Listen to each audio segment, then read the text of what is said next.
It's not graphically impressive. Those dreadful little sprites. You look at the finished result and say, well, that's super simple. Any kid can do that. Pluck, pluck, pluck.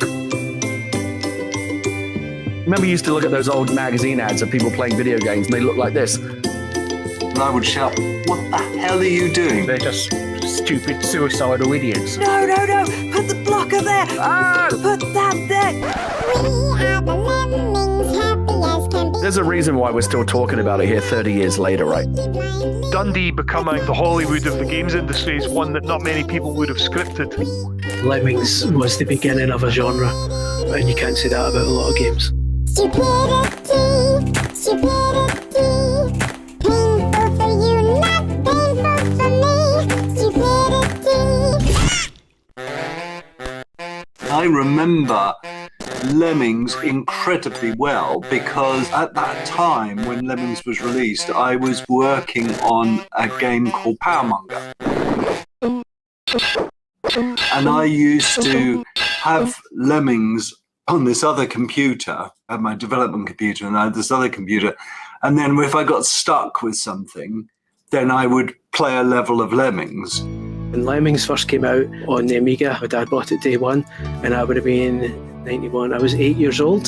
The first time I actually remember playing Lemmings was over at my friend's house. He had an Amiga A500, and he had a massive black and white TV, so I didn't even know what colour the Lemmings were. I had a green monitor, like a monochrome green monitor at the time. And then you'd have to rob the TV if you wanted to see it in colour. And that's my first memory of Lemmings, is playing it on a black and white TV. Because his dad was too tight to buy a colour one. So when I first played it, I remember thinking this felt very different, this felt very fresh.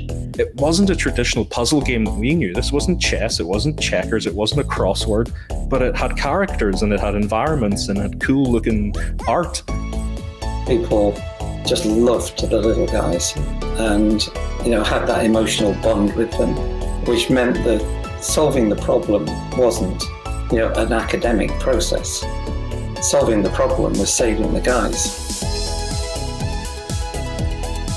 For me anyway, you played it for quite a long time and then you put it down and waited for a while and then you came back and then played it again for a very long time. So it was one of those sort of hits where you needed a long time to play it. I bet you none of the other people that you're going to speak to will say this. What really charmed me was at the start, the little trap door would open and you could see a little picture. You could see through the trap door there was beautiful clouds and a bit of a countryside scene, and that really set the scene for me. It made me want to save these Lemmings.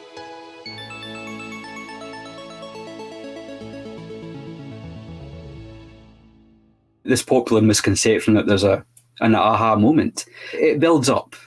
There's something happens, something else happens, an idea gets clicked, another idea gets clicked, and then it comes together.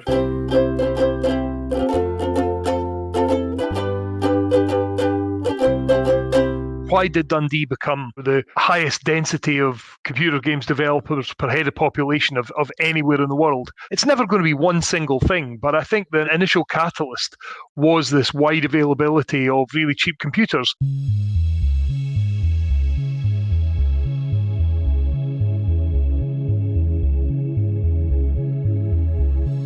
Let's be honest about it, the Spectrum was about being cheap, not necessarily lasting for 20 years. So there's a lot of them didn't pass quality standards, and rather than throw them in the bucket, if you knew the right person, £5, £10 to get a slightly broken Spectrum that was working fine. There were Spectrums everywhere. It was difficult to find somebody working on Commodore 64 or any of the Commodore computers, just because there were so many Spectrums around. There was nobody in Dundee that I knew that didn't have a Spectrum. In fact, I think most of us had 5 or 6 of them. And what do people want to do, young people especially, when they get hold of a computer? Well, they want to play games and they want to write games, and we started to see that around us. Everything that started the computer games in Dundee was all based around the fact that the Spectrums were so easy to get hold of.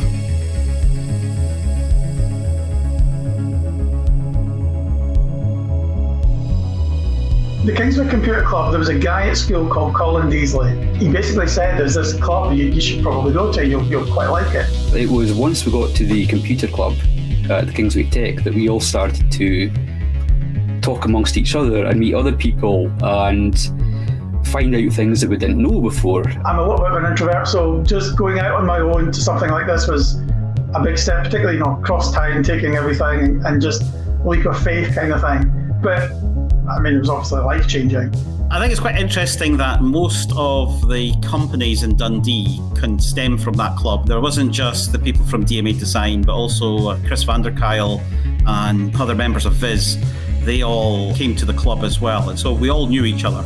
I first heard about the Kingsway Computer Club from one of our teachers at school, computing teacher, and he said, look, you guys, myself and Paddy Burns, co-founder of Chroma and 4J with me, and a couple of other friends, said, look, you guys are really loving computing and you're pretty advanced. You should come along to the Kingsway Club because you'll meet people there who are even more advanced than you and a bit older than you, doing amazing things. It was held at a local college. It was a fairly long trip for me. It was like 2 bus journeys across town. We had to bring our own computers and televisions. So I had my Commodore Plus 4 in a big holdall with a portable TV in this holdall that I carried across town. If you've ever walked a couple of miles in the freezing cold, carrying a 14-inch telly along a dual carriageway to get to this place, you have no sense of personal danger whatsoever. It was up about 3 flights of stairs, so there was about 30 of us, and you'd see us all climbing these stairs, lugging large portable televisions around. I think it was an old chemistry lab, because it had the big desks with the kind of ports for the Bunsen burners and all that kind of stuff, and we just set up. Plugging Spectrums and Commodore 64s and Dragon 32s, there was the Origatmos, which everybody was like... So sometimes you'd get an exotic Atari 800s or 400s. If you had a particular machine, you defended it, no matter what it was. Some of the rich people would even have disk drives, and they would kind of split into 2 or 3 groups. There was the guy who ran the club who was really wanting to talk computer science and proper stuff. There was those of us who were not interested in that at all, who wanted to play and look at games, and we would go off into a different corner. Unlike most of the other people there, who were just there to kind of swap games and copy them, 3 or 4 of us were really interested in what made the computers tick and how you can replicate all these games that we saw other people do. In the club, what you'd find is people would bring in bits of code they'd been working on and showing, how they'd developed, or they'd gone away for the week with a task and come back and solved it. A few of us got together and we wrote a Jet Set Willy editor and a Manic Miner editor, which allowed you to remake levels. And in the case of Jet Set Willy, actually fix things so that you could finish the thing. For us, it wasn't a natural home. It almost felt like the older generation, and we're really talking about literally 2 or 3 years older than us, but when you're that young, that feels like a long way away from you. They'd already settled in. It was their club and their thing, and I suppose it did become the company that they started.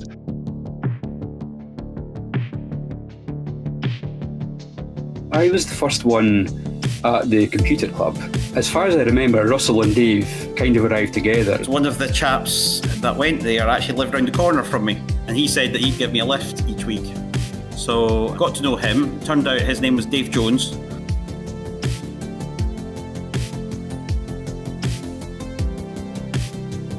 Oh, well, Dave was ultra cool because he had a car, had some money, and could get spare parts for Spectrums. Yeah, I think that Steve had said that he was there first for a while, and then Russell and Dave appeared about a year later, and then me a year or so after that again. So Steve had been going for a long time. The ones that went on to make games had the hacker mindset, the hackish mentality, really problem solving. Here's the end result, how do we get there? And, we need to solve the problem of how you do this, how you get the game fast enough, how you get the graphics looking good, how you get the graphics moving. So we spent an awful long time just showing each other little demos of stuff we'd done over the weekend. Russell, it would usually be a new sprite routine or scroll routine, because on a Spectrum it was tricky, and he came up with a nice fast way of doing it. I could suddenly do multiple directional scrolling. Let's do a game based on that, just to try and use it, basically. I'd be similar. I'd maybe have a new multiplexer routine that I wanted to play with, or a new scrolling system or something like that. I remember a lot of programmer talk between Russell and Mike that went way over my head, mainly.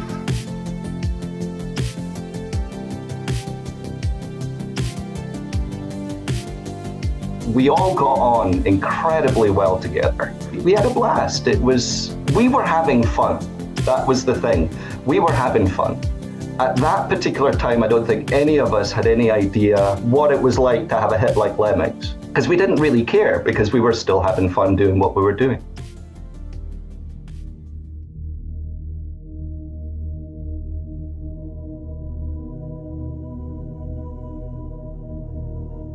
Dave is a dreamer, which is the kind of person you need in a creative company. And he's got a real eye for being able to sort of see things that people can't normally see and describe them as if he's seeing them right in front of him. And it's quite an almost creepy experience to behold. And Dave managed to upstage the whole lot of us. When you went into this club, there'd be a smattering of people at the back, in the middle, setting up their various machines. But this time it was different. This time went in and there was a crowd of people just right up at the top, crowded around something that was making all these rather impressive noises. Instead of the beeps and the chiptune kind of music, this was high quality stuff. And so I went up, pushed my way to the front, and here was Dave Jones. He had a Commodore Amiga 1000, and this was it's impossible to describe just how much of a leap this thing was over our old 8-bit machines. The thing I remember most, you had Defender of the Crown on screen. This, gorgeous looking game, better graphics than anything else in the room, and I just moved the mouse up, clicked at the top, pulled the screen down, and there was another program running underneath it, and that was Deluxe Paint. Mind-blowing. So of course, at that point, I need to get one of these, which didn't happen for quite a number of years, but I blew my college grant on an Amiga 500.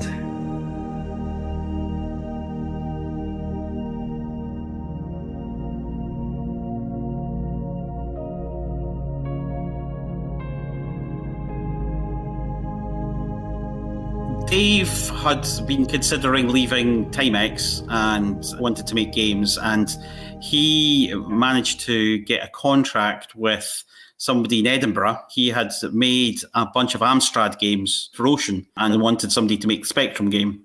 So Dave asked me if I could help him with that, which I did. And we both started out making this game that was eventually released called Zone Trooper. It was very bad, but anyway. So it was like, he's real developers. They're making an actual game, which was really cool. I learned that Dave wasn't very good at finishing the game because he left me to finish it all off, and that you really need to get an artist, because at that point I ended up doing all of the art, and while I'm passable, it's not my strong point. Enough said about that.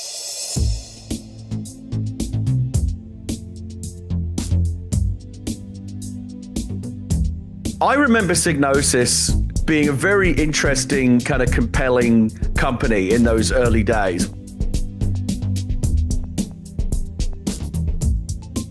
Back in the formative years of the video games industry, a lot of it had this sort of homebrew feel, but then there were a couple of companies that came along that did things slightly differently, one of which was Ultimate Play the Game, but another one was Imagine. The games weren't that great.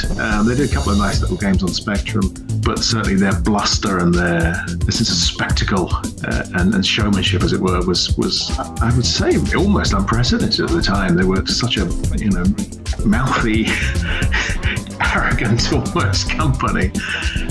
But yeah, not surprising that they went the way they did, I guess. You'll get your foot off the door, please. Thank you. Obviously, it was born out of the demise of Imagine Software. So the higher order creatives and myself got together and said, this is too good to leave. The market was exploding. We could bring a level of creativity and technical ambition and innovation to what was a bit of a Me Too market.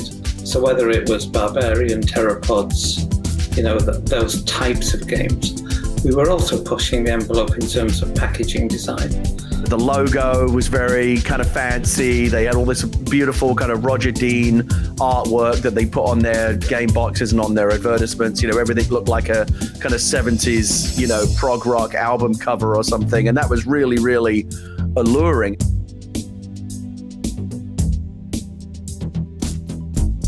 Dave Jones, Martin Edmondson, Martin Chudley. These guys wanted to fulfill their kind of intellectual dreams of making the games that they wanted to make.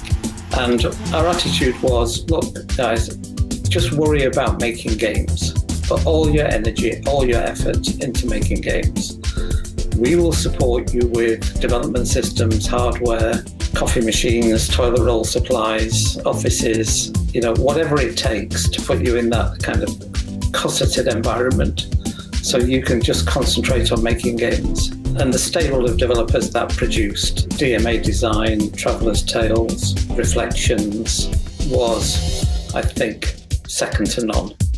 He doesn't come across as somebody that passionate about creativity, and yet once you get going, he's very much about picking up the creative people and what they do. And I think a large part of that would have come through in terms of the talent spotting at Psygnosis would be my sense of it is that it was Ian drove a lot of that.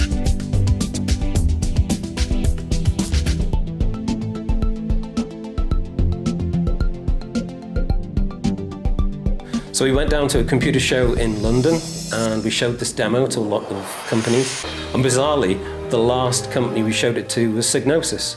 We were in a meeting with Ian Hetherington and he was quite dynamic about it. He was, I seem to recall he picked up one of the boxes of one of his existing products, maybe Shadow of the Beast or something, slid that along the table and said, this is last year. What you've got is something new.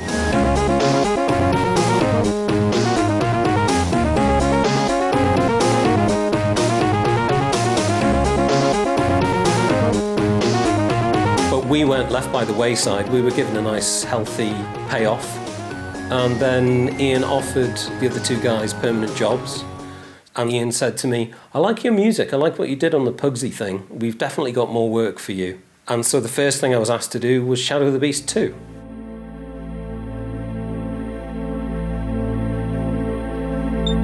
Yeah, but that just totally blew my mind that I was going from literally nothing to composing music for the second iteration of a game that had done like amazing things for them.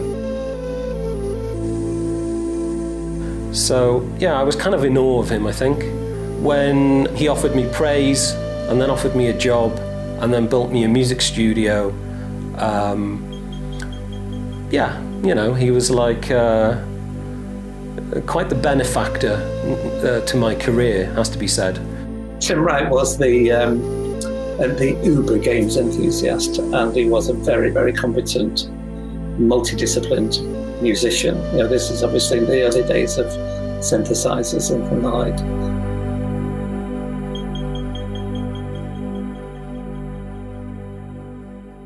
Dave had gone down to see Ian Hetherington and taken the demos that he'd made. And one of the great things going for it was the artwork was gorgeous. Spent quite a bit of time doing just some small effects, which worked quite nicely, and managed to source some sound effects that gave it quite a bit of oomph. I think those aspects secured the contract. We were all quite surprised, and we weren't quite expecting it. We knew we had something which looked nice, but it was gratifying to get the contract with Psygnosis. When I first met Dave Jones, he struck me as a particularly bright guy. Secondly, a passion, for gaming and tech. This is the chemistry of what it took, and still takes, quite frankly, to make an original IP. Not version 12. So the first game was called Menace.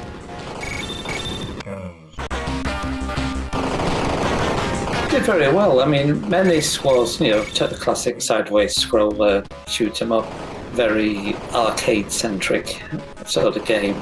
It was very much based on Nemesis, an arcade game. Part of that was where there is a ship, and as it fires missiles, the missiles follow the landscape. And this was an effect that we were quite keen on, but we could never quite master. And actually, it was in the process of trying to master that I came up with the algorithm that we applied to Lemmings for following a landscape. So one does follow on from the other. You were kind of influenced by the reviews. So you look at the reviews, and the reviews are saying, well, Blood Money's a Technicolor version of Menace. Dave and I would feel we'd underperformed at that point.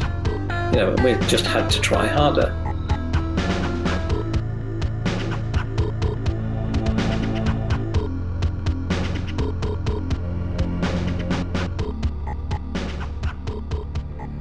We were all sitting in the back of this classroom in the old building at Dundee Institute of Technology, and we're doing this really boring class on database parallelism.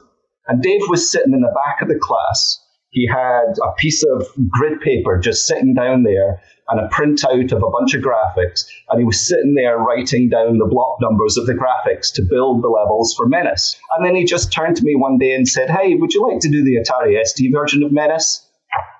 And I'm like, okay. So the following day I went down to Edinburgh, bought an Atari ST, and that was it. That's how I got started. Mike Dailly, he was converting over another Psygnosis game to the Commodore 64. Dave had shown Psygnosis this game that I could do, and he got in this conversion for ballistics.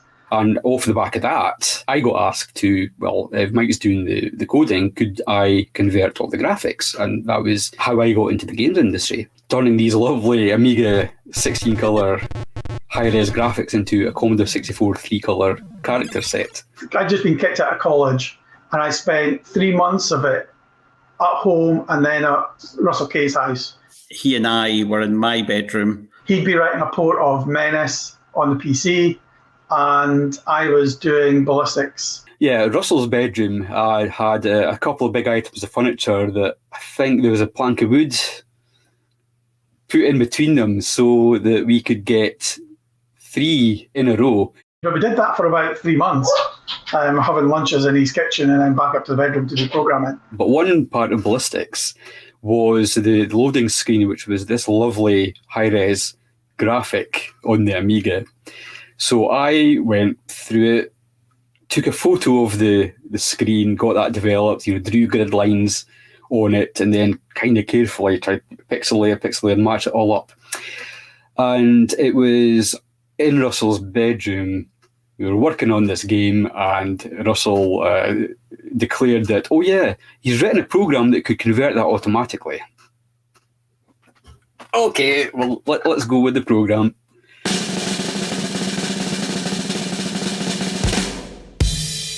So the first office was really good, actually. Dave's then girlfriend, her in-laws owned a really well-known chippy in Dundee called the Deep Sea. And there was 2 sides. There was one across the road that was just a kind of takeaway. And then there was one on the other side that was a full restaurant. And above it, there was this little place that they used for storage. So Dave, being related to them, or about to be, managed to get it from them for an office very cheaply. So he got it decked out, and it was just 2 rooms and a toilet, basically.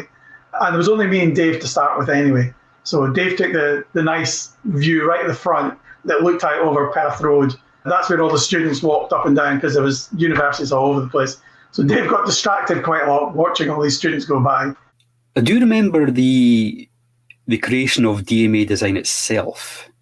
And that was in, not the Kingsway Computer Club, but this was a computer club at the Dundee Institute of Technology. Dave, he has this fantastic ability to just get people gathered around the table. And this evening he was spitballing possible names for his new company. I mean, I'm pretty sure that he already had decided. But, we all threw out things. Russell suggested Visual Voyage. I suggested Milliard because I read that in the Hitchhiker's Guide to the Galaxy, and that was shot down.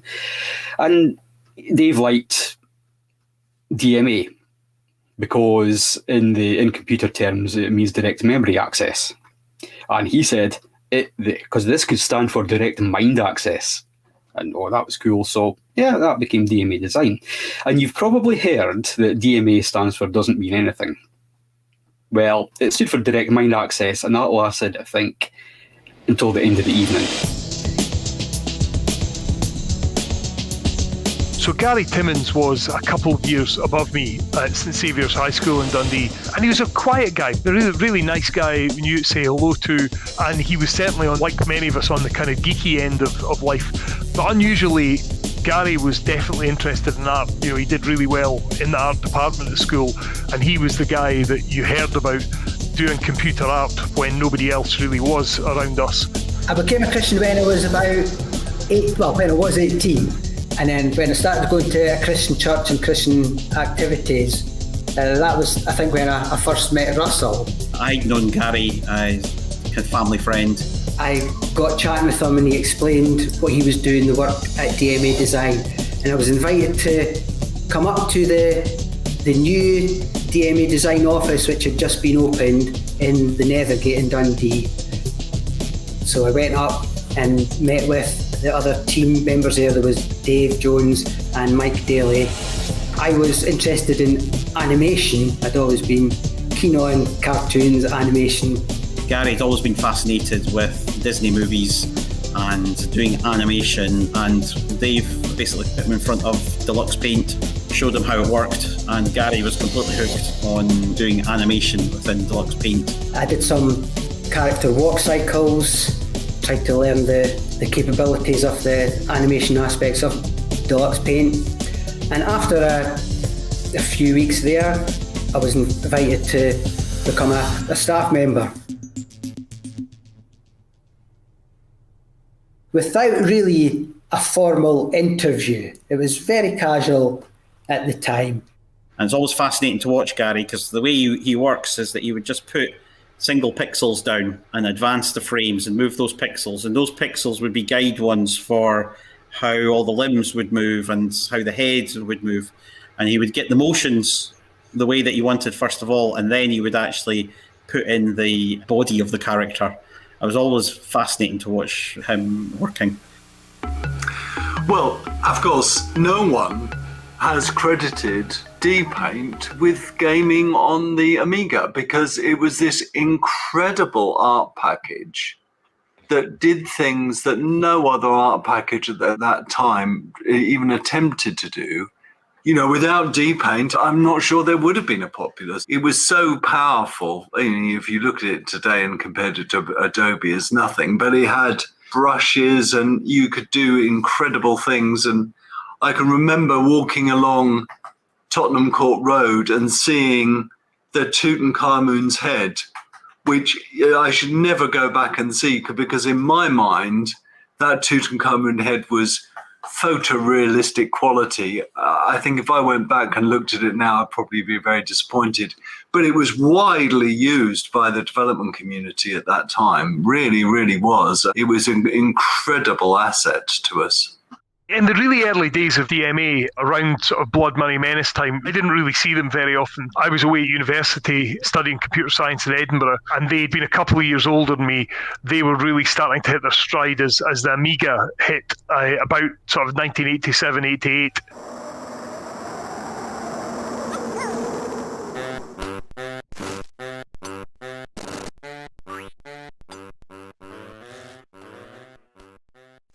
I actually finished my degree in the morning, did my final exam, and then in the afternoon came into the office, sat down and started writing Lemmings. They're going to throw a bunch of names of famous video games at me, and it's my job to figure out if that game is a true original or if there is an obvious predecessor or antecedent or point of inspiration for it. Space Invaders. Ooh. That was...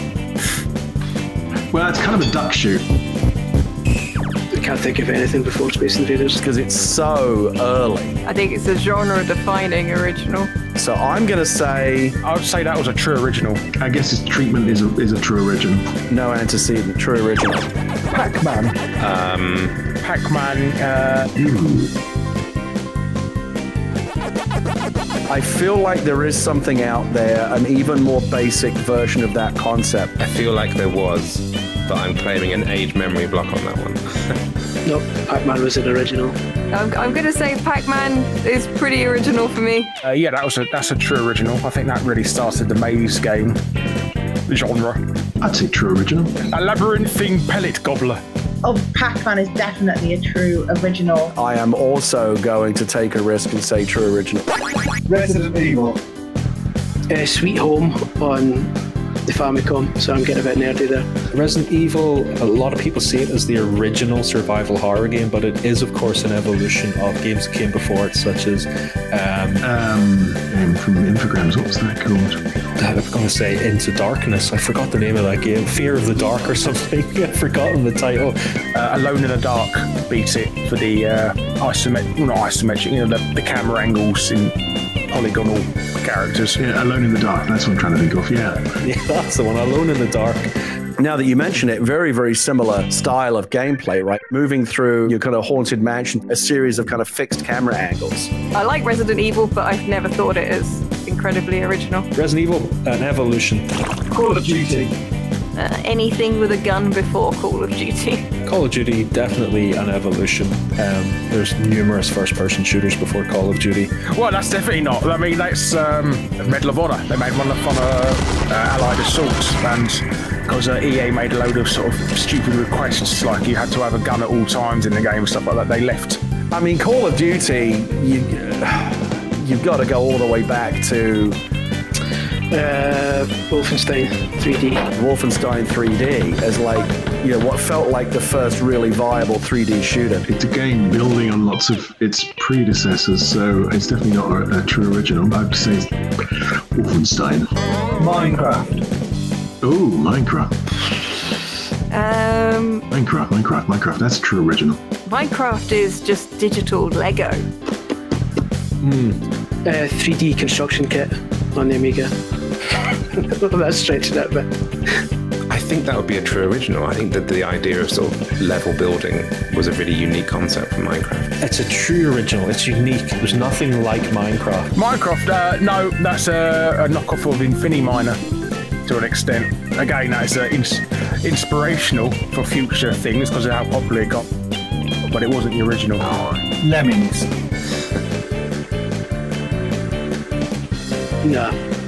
No, certainly nothing before Lemmings. I could think of a lot of things that had elements similar to Lemmings with platforming and puzzling, but I can't think of anything that felt quite the same to play as Lemmings. Lemmings true original. Yeah, definitely. I would say that Lemmings is a true original. Yeah, true original. I'm going to call it a true original. Lemmings, yeah, definitely. I would say definitely Lemmings is a true original. What I remember when I first sat down with it in 1991, when that Amiga disc came into the office, was I've not seen anything like this before.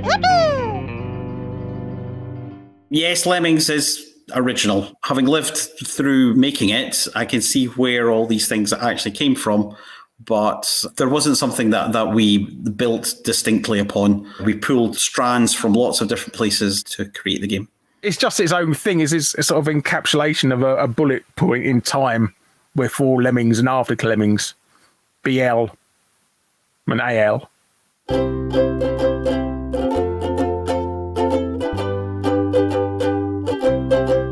But it was the animation that really nailed it. They did feel so alive.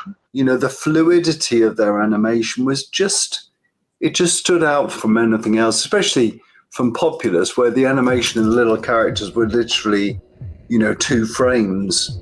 We just switched between legs facing that way and legs facing that way.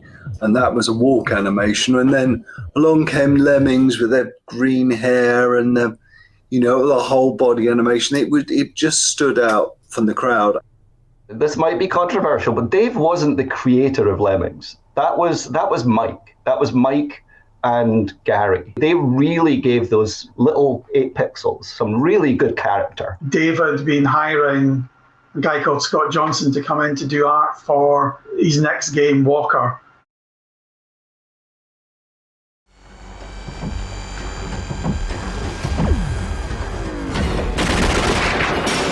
So he brought Scott in to do basically graphics. Scott had been working in a McDonald's, I believe.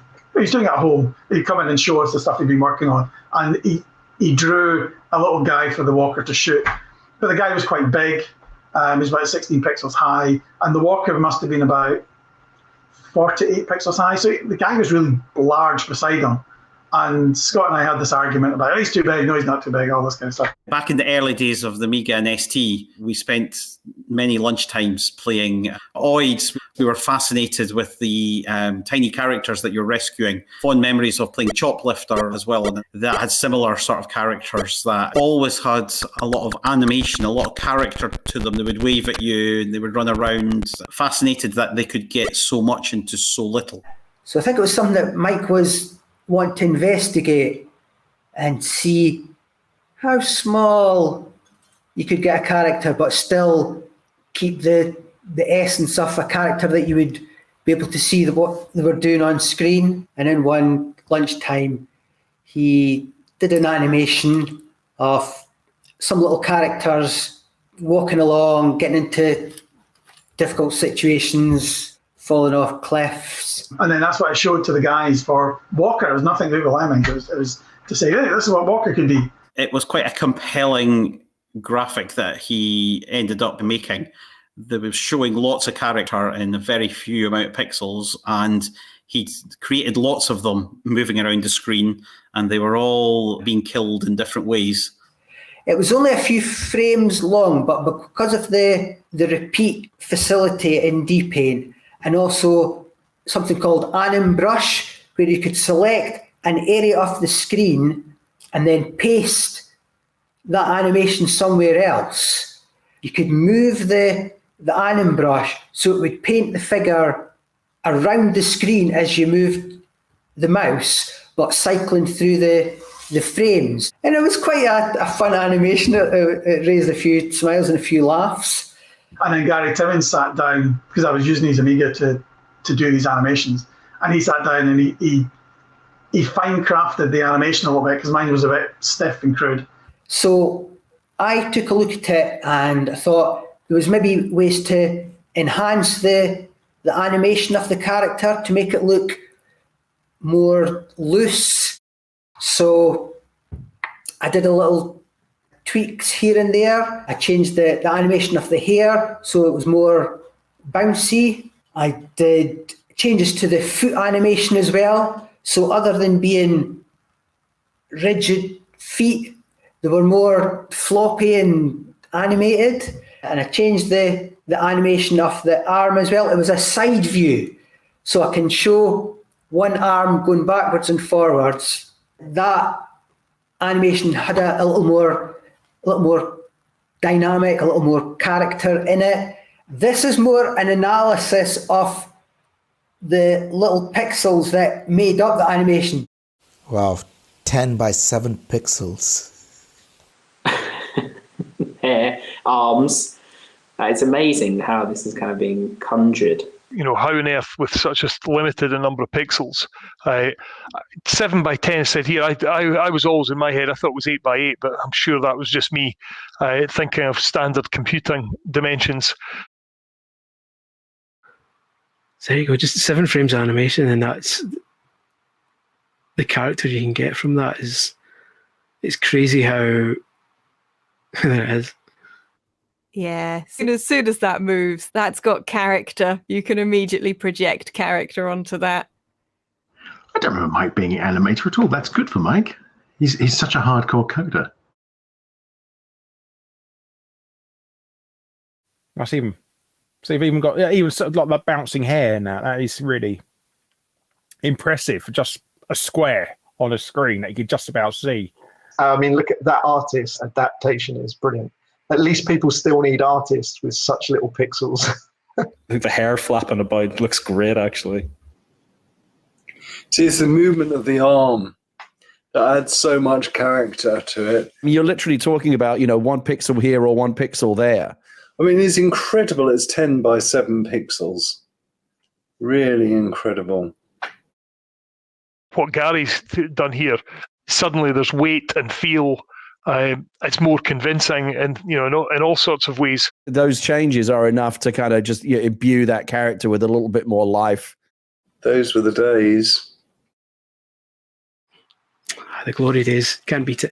So the traps and things started to come in the very first animation that Mike did. He showed all of the kind of Lemmings, the characters. They didn't have a name back then, but the characters were all basically lining up to die. And that's basically where the name Lemmings came from, because we took a look at it and went, oh, they're like lemmings because of the apocryphal story that they all jump off cliffs. I added a few more hazardous situations for the characters to be in. There was a set of clapping hands that would squash the characters, and there was a mouth that would bite the characters. Oh, I've seen this. Yeah, this is cool. The mouth eating them is absolutely terrifying. Look at that, and the little gun shooting them. That's amazing. It does make me think that Lemmings could have been a lot scarier if we'd had more clown faces with ginormous teeth. I think it really questions the mentality of the artist here, what they're doing, trying to be sadistic as possible to tiny little characters that you sort of got a personality for. Get this in a museum. It's great. I'm just looking at the 10 tons coming down on a lemming. Even though it's only 7x10, you kind of feel, oh, that poor thing. That is a testimony to great artwork and great animation. It was amusing to watch, but I think maybe Russell caught on that there was maybe an idea for a game in the essence of that. And we sat around after he'd completed it and kind of went, there's a game in there somewhere. I don't know what the game is, but there's definitely a game in there. If he hadn't noticed that, there would have been no Lemmings. So I think it's fair to say that his contribution is enormous.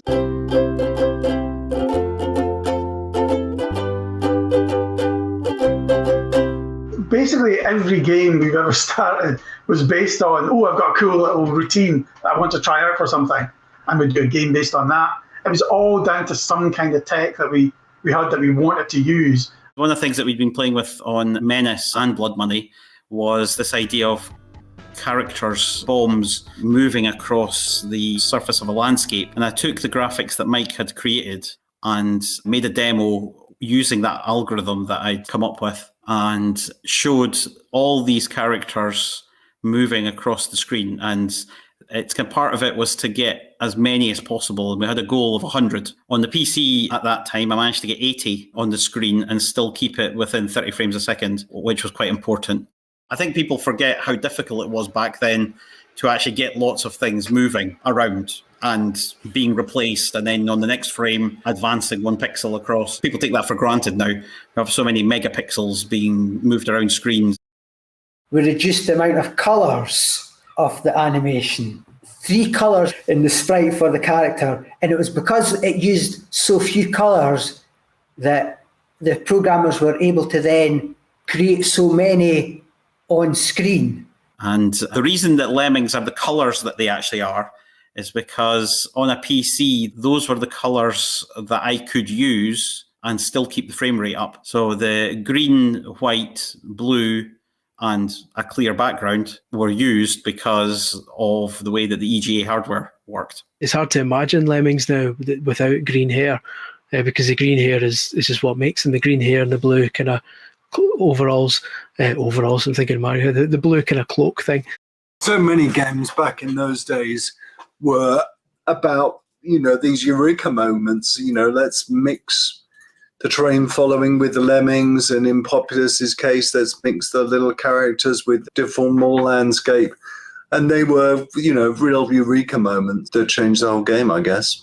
The initial demo, which again, we've got it available on Mike's website, then that demo was just a proof of concept. It really doesn't allow you to play too much. It really only has walkers in it. That version, we showed Psygnosis. To our surprise, they passed. They said, no, we're not actually interested in this. I think it wasn't a very Psygnosis-y type game at that point. They'd been known for the big graphics levels and big games, high concept games, that sort of thing. The Amiga was the dominant piece of hardware in the marketplace at the time, technically and commercially, I think. Amazing Amiga. And it's certainly a radical machine. Awesome. Which is why, in fact, we were in pursuit of the Amiga. Part of what was selling systems back then were games that really illustrated what a huge graphical leap 16-bit represented over the 8-bit, Commodore 64 and Spectrum and Amstrad consoles that we had for years. And companies like Cinemaware and Psygnosis were at the forefront of that, whether it was Defender of the Crown or Shadow of the Beast. These were games that were really built to showcase the graphical improvements, the huge leap. When you went into practically every computer shop at the time, Shadow of the Beast was a game that was running on TVs because that was the most impressive looking Amiga game at the time. So that was the one that they would always play to show off how great an Amiga looks. That was quite a significant cultural impact at the time. I remember seeing the first screenshots from things like Shadow of the Beast and Defender of the Crown thinking, wow, this is like a whole new generation of games. It looked phenomenal, was in all the shops, but when you actually played it, it was a classic. Nobody talks about Shadow of the Beast these days as being a fantastic game. Maybe a fantastic looking game, but certainly not one of the best games ever made. Shadow of the Beast, which wasn't one of my favourite games at all, is a game that's pure tech and little substance. After a while, Psygnosis, for those first few years, began to cultivate a bit of a reputation for very flashy graphics, beautiful presentation, but not a lot of substance. Yeah, Psygnosis. Looks like a fish, moves like a fish, steers like a cow. That's a quote from Hitchhikers. But people would complain about the gameplay. Lemmings, no, admittedly at that point in time, didn't really scream that it was a Psygnosis game. But we took it around to quite a few publishers and they all passed. But we were sure that we had something at this point. And it wasn't until we had a few levels in place, and it wasn't until he went and pitched it again to Ian Hetherington that I think Ian really saw the potential in it. Going back to how we were introduced to Lemmings, I remember it so vividly. The very first thing I saw of Lemmings was a circular animation, a Deluxe Paint animation of these things basically marching around what was a level of Lemmings. Obviously, it was completely non-interactive, but you just sat and stared at it, and you thought, there is something magical about this. Some of the great stories of things that we love often have this first refusal from people at the time. I'm not terribly surprised to learn that a game like Lemmings was initially rejected by publishers, because it takes a certain amount of vision to understand that a game being very different need not be a negative. Back in the day that DMA were trying to take this out, you could imagine publishers saying, no, I want another game that looks exactly like the one that was at number one last week, which is about the level of imagination most of them have got. Do shooters, do fighting games, do platform games. We were still very much in the Stone Age of video game development back then, and the ways that we thought about video game design. Nothing like what we have today, where all things are possible. We all agreed that it had a lot more potential than people were actually seeing in it. I think that it's when you're young and stupid, then it's easy to do that.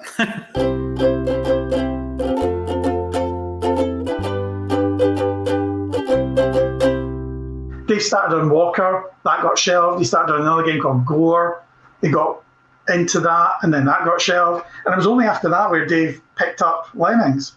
Lemmings was a lot of fun to work on.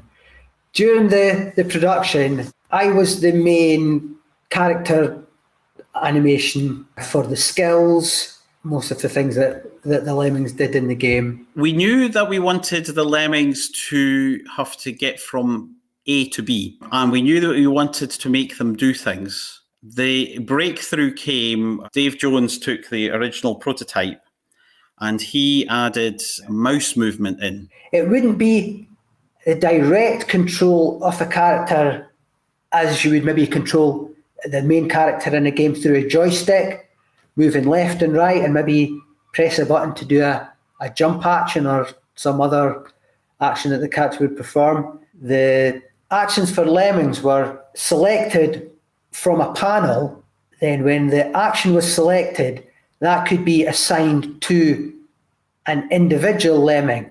And that was when we realized that we had something really quite compelling, was being able to, using the mouse, precisely target a lemming and then be able to tell him to do something else. That was quite a breakthrough in terms of the gameplay side of things.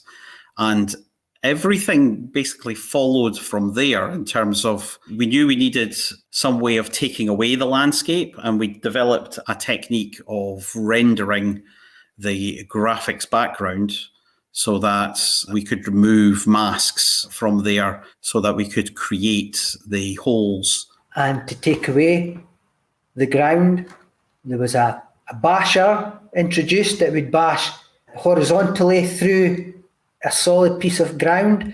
A digger would dig vertically down. Then we did climbers, because we had to climb out of holes that we dug. Then it was bridge builders, get over those holes. So that was where like a builder came from. So we started to build up more of the character interaction with the background. If they came across a wall, they would turn around, walk the other way. We had fallers quite quickly, actually, as well. So yeah, we had fallers, and to stop fallers, we had floaters. And the nature of having all these lemmings and them moving around, we knew we needed a blocker to be able to stop them, and so that you could create a pool and then follow the rest of the puzzle. Dave had been playing around with explosion graphics at one point, and that was where going nuclear in exploders kind of came from. So I think it's one of those serendipitous things that sort of one thing led to another, and it was all fairly logical, at least in our heads. I would create the animations for these, the little character digging, which was a lot of fun to animate, because he would throw up handfuls of ground as the ground got taken away and the lemon would get lower and lower. The basher, as he goes through his actions, his hands actually become temporarily bigger as he makes his big fists to bash his way through. The miner, I would have his body weight come off the ground as the pick would come down. So it would make it more interesting to watch. In order for a lemon to be able to safely fall a dangerous height, I think I came up with the idea for the lemon to produce a little umbrella. But that was one of the skills where, other than the lemming just being the three basic colours, additional colours were required to have I think it was a little yellow umbrella with dots on. So that was where the sprite had to be a different type, using more planes of graphics colours. But because there weren't so many being used at once, that was a skill that could accommodate the additional colours in the graphic. It did iterate and evolve very, very quickly. This didn't take months and months. This took weeks to go from that sort of deep 8 animation to the first 2 or 3 playable levels. When I see that particle explosion, what I see is your ship in Defender exploding into like a big shower of particles. Okay, what happens when a lemming dies? Let's make even that look kind of cute and fun and silly. It's so often how they execute the smallest details that makes a game like that memorable. The next thing is the geometry of the levels. They're changing the bitmap on screen. You know, when an explosion explodes, you know, just the bitmap changes and the way that the little lemmings navigated around this new terrain. I can remember Glenn and I think, were trying to work out how they did that. I still would wonder if I looked at it now because of the smoothness of those characters. I mean, we were huge Populous fans, and Populous is all indirect control as well. So I don't think it was that big a leap to go, we're controlling lots of things, how should we do that? Oh, Populous already does that. Let's do it that way as well. But having that little panel and the different skills that Dave and Gary come up with, that was obviously the key to the whole game. The core mechanics was breaking the landscape apart and destroying the landscape and digging the holes and punching tunnels through the landscape, and still expecting these characters to be able to conform to that landscape as you were changing it constantly.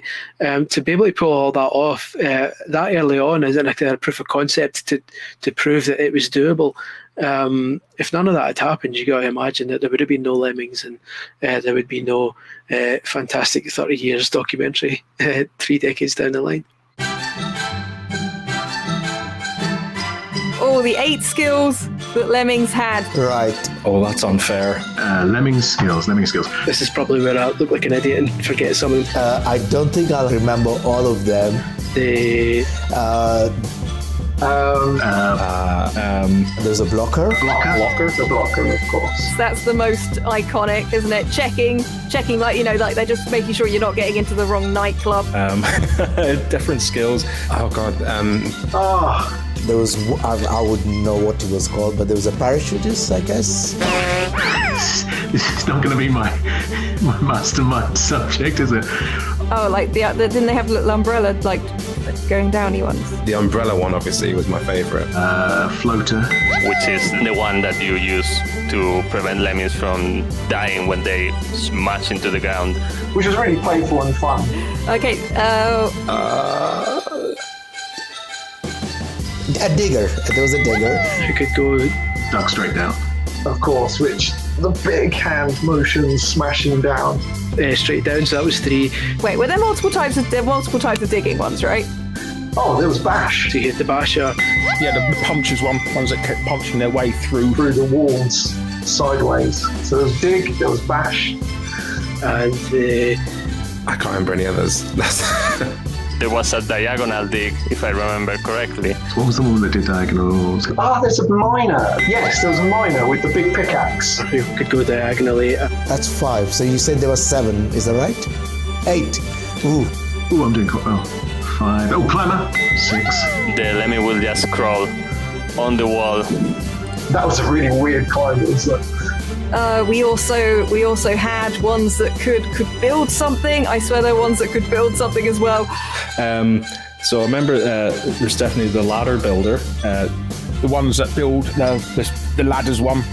Not the ladders one, the stepping stones. The builder. And it was very, very kind of like 1 block, then step up. 1 block, then step up. And it gives you a little bit of an indication of when it's finished, because you get that pluck, pluck, pluck. That skill required for you to just put the break at the very, very last minute, so you get that extra width. So that was definitely my favorite. Oh no! Now you're making me really have to think. Is that enough? Is that a fair amount? I can't remember the 8th. What was the 8th? Yeah, I think that's where my memory runs out, I'm afraid. Come on. And you had the one who blows up. His name I always forget. Oh, the exploding one. That was the Yeah, the explodey ones, of course. The bomber. I should have known that. I'm Northern Irish, I should have known. The game kind of introduces them in such a way that makes you think, okay, these things have got a single use, and once you've figured out that one use, then that's it, that's all these characters can do. But it's when you start to realise that you can combine the abilities, that's when things start to get quite interesting. So when you want a lemming to build a really high bridge, and then you realise that at the end of it, if you don't make them a floater as well, he's going to plummet to his death. So then suddenly you're making him a floater, and then you go, well, I'm going to have to make everyone a floater, so I better make him a blocker to stop people falling off the edge. And then later on in the game, you realise you can dig slightly down under him and make the whole thing. I'm getting quite nerdy going into it, but the depth to the strategy involved to what is essentially just 8 very simple roles. By combining those abilities, you can get to some really kind of quite deep strategies.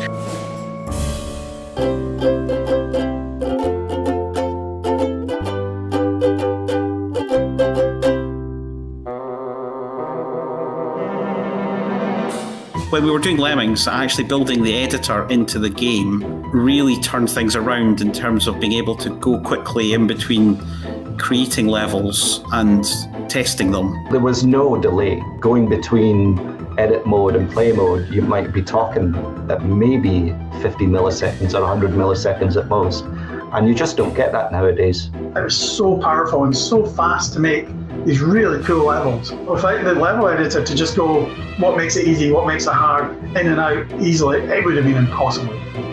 The editor allowed the level designer to position blocks and to set where the Lemmings originated from a trapdoor, and where the Lemmings hoped to get to, the exit.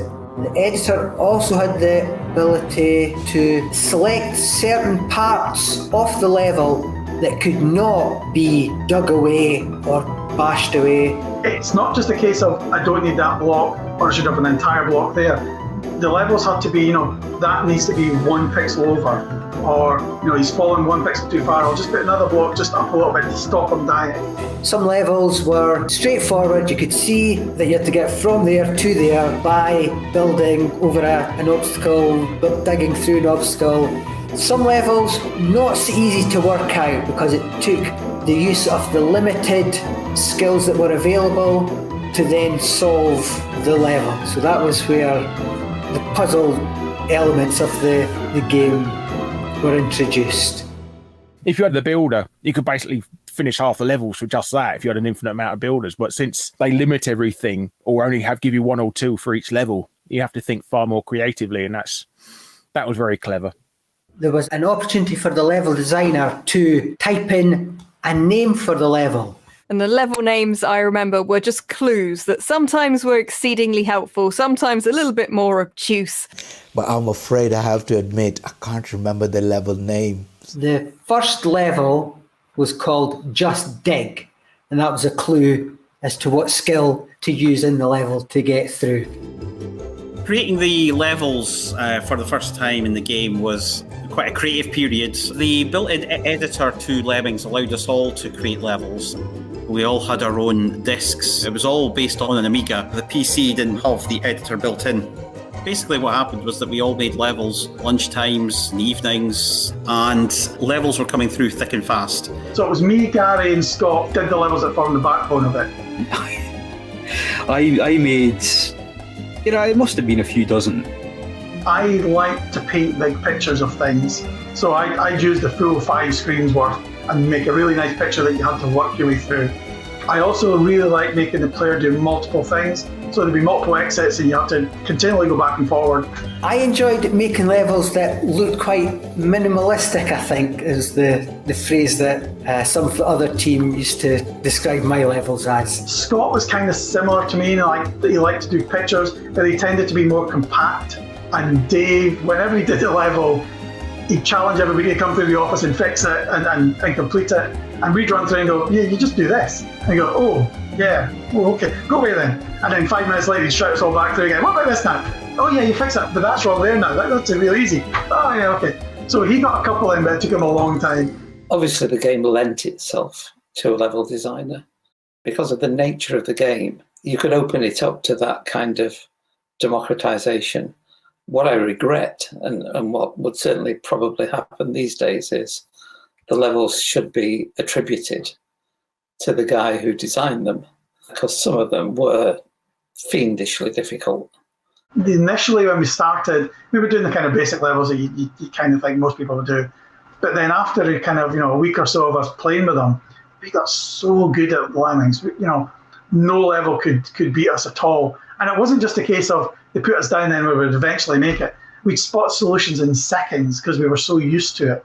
So we'd spend all our time in the level editor trying to come up with levels that could beat everybody else. And that meant the levels were incredibly difficult because we were having to beat master players at this point. One of our jobs as the publisher was to kind of wind some of those back a bit and say, look, guys, if we're going to play this through on a linear progression, people are going to get to level 60 and go no further. Lemmings was in development for a few months, and the original intention was to release the game around about November 1990 for the Christmas market. Through consideration, it was decided to hold off and introduce easy levels at the beginning where you can get used to the skills, what the Lemmings can do using each particular skills. So there's 120 levels in the final game, but we actually made about 200 or so. We had a massive levels that had been created, so we had to then select the ones that we thought were appropriate, the ones that we thought gave a good variety of types of levels to solve. It was mainly my responsibility to compile the levels together, but it would be discussed. People would give their views on what makes a level that was worthy of being included in the game. Imagine that we had these 200 levels that we had to actually hone down what was good, what was bad. Nobody wants to throw their babies away. So there was lots of arguments as to which levels were going to go where and that sort of thing. And then they had to be graded in difficulty. And there was a big fight for the last level, who would have the hardest level. And Scott won that out with the Rendezvous at the Mountain one. I remember being gutted that he won the hardest level. That was funny. And it wasn't until we really started honing down what a level actually was, and then coming up with the idea of having this sort of tutorial initial stage for the first, I think it's the first 12 levels, we kind of considered a tutorial where they flowed one into the other, that it all really started coming together as a game where people could see the potential in it. What is so great about the artwork of Lemmings is the functionality of it. The fact that there's a clear entrance, a clear exit, there's a clear visual language of what the Lemmings are doing.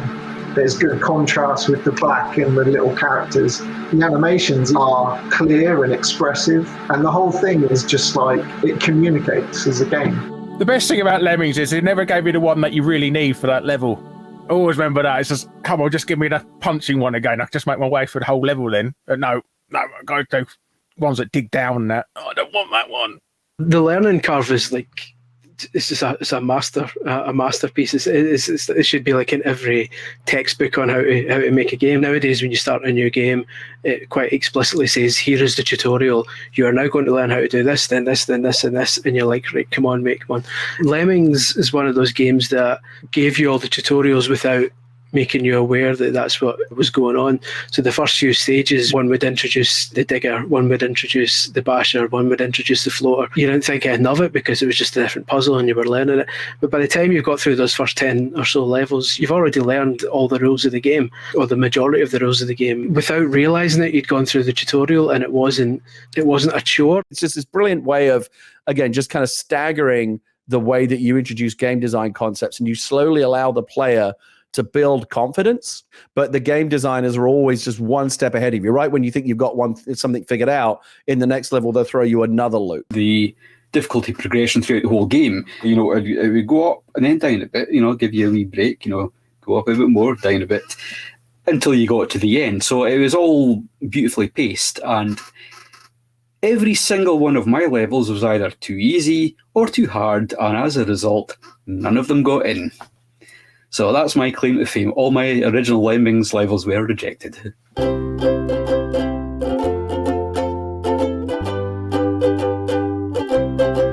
I can remember playing Populous while we were making Lemmings. It was an inspiration for the characters, and it was definitely an inspiration on the two-player version of Lemmings. I think if Populous hadn't had its two-player version, Lemmings would not have had its two-player on the Amiga. We couldn't work out how we're going to test Populous, how we're going to balance Populous. So we got something called the RS-232 cable. And there were supposed to be cables that you plugged from the Amiga into a printer, or from the SD into a printer. But if you took the cable apart, swapped the pin 2 and pin 3 over, you could use it to connect two computers together. And we thought, well, this is it. This is how we're going to balance the whole game. This is how we're going to test it. Glenn and I, as I said, used to play games against each other. And, we thought we'd be stupid to remove all that functionality. Why don't we leave it in? Even though the thought of people getting the soldering iron out and swapping the leads over probably meant that, 10 people did it or something.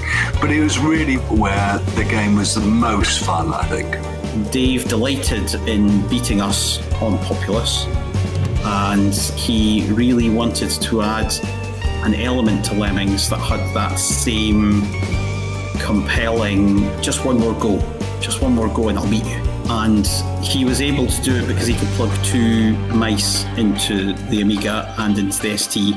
So they both got the multiplayer Lemmings. On PC at that time, I could not get 2 mice plugged into a PC because there was no mouse driver that actually supported that. But Populous definitely was something that we were aware of.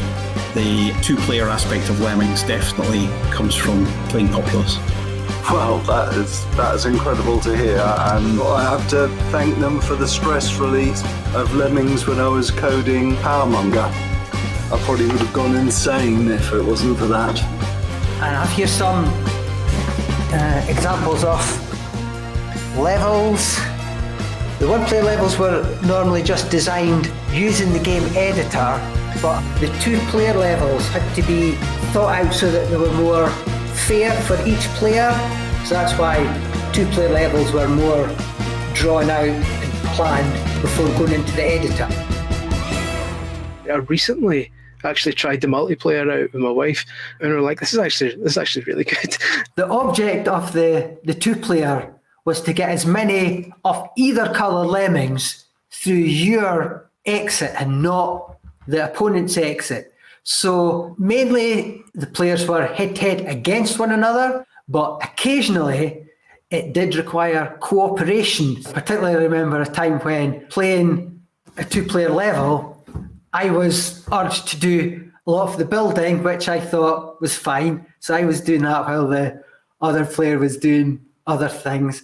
And then I was double-crossed and ended up losing most of my levels for the other player to take them all to his exit. So as well as cooperation, it does require being cautious. Nobody ever talks about Lemmings multiplayer. I think because at the time you needed 2 mice and nobody had 2 mice. Very few people would go out and buy another mouse for their Amiga unless the first one was broken. So I think by the time Lemmings had established itself as a kind of household name, I think by that point a lot of people had learned to embrace it as a single player game because the multiplayer was so underused. So presumably as the series progressed and went on, the multiplayer was kind of left behind because not enough people played it in the first place, more probably down to lack of controllers, lack of mice, rather than the actual lack of quality of the mode itself, which it was a fun mode. Certainly nowadays, you've got to imagine if a new Lemmings came out, you've got online multiplayer, it's a no-brainer, or you've got controllers with analog sticks and it's a lot easier to move a cursor. A multiplayer Lemmings nowadays would be great.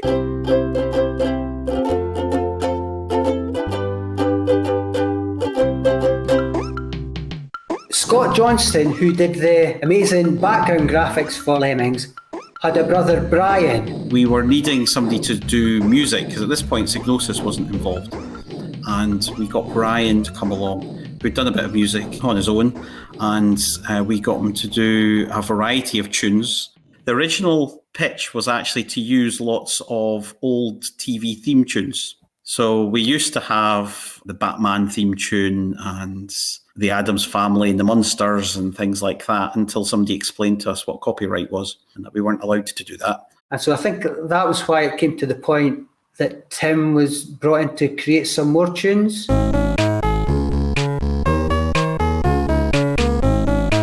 Lemmings, yeah, how did that actually happen? I believe it was a phone call out of the blue from a producer.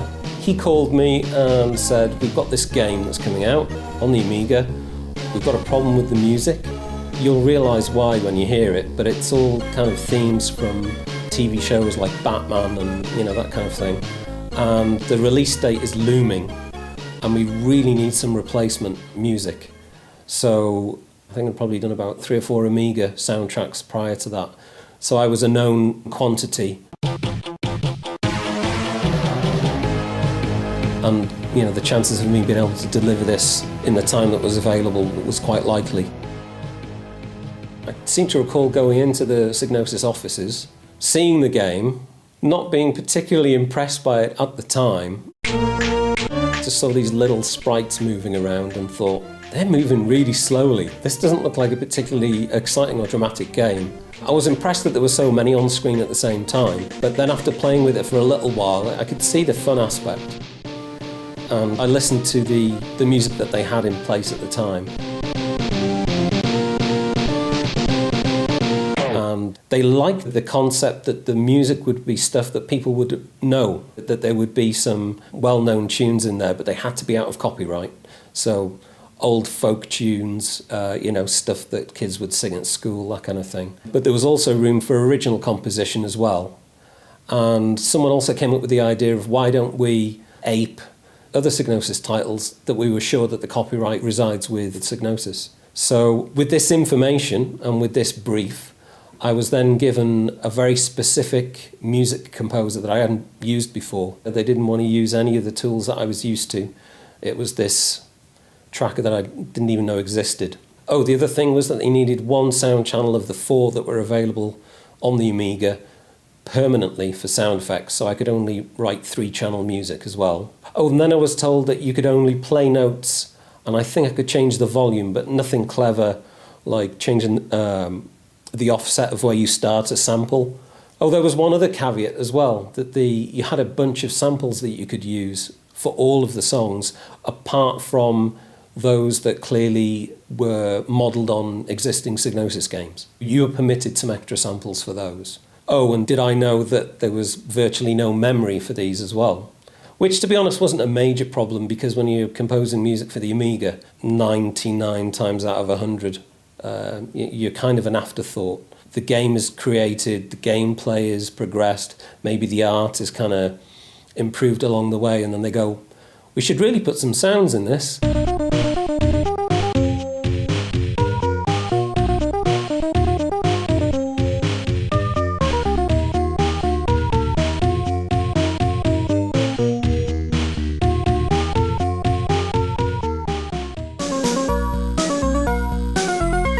Timescale was very, very short, as I recall. It was a matter of weeks.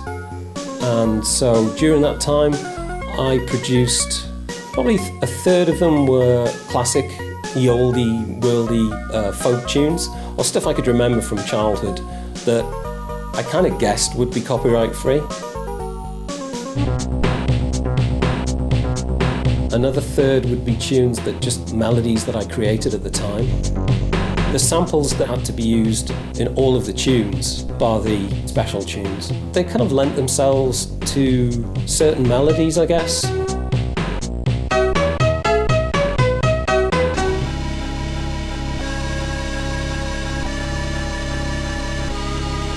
And then, probably another third were things like Shadow of the Beast, the Pugsy theme. You would think they'd be easy to do, but when you've only got 3 channels, limited memory, you don't have all those kind of crazy effects that you can do to the samples. Still a bit of a challenge. I did create some purely original stuff, but I also did stuff like take one of the old folk tunes and then follow that so that you've got the main theme in there, and then just kind of go off on a tangent.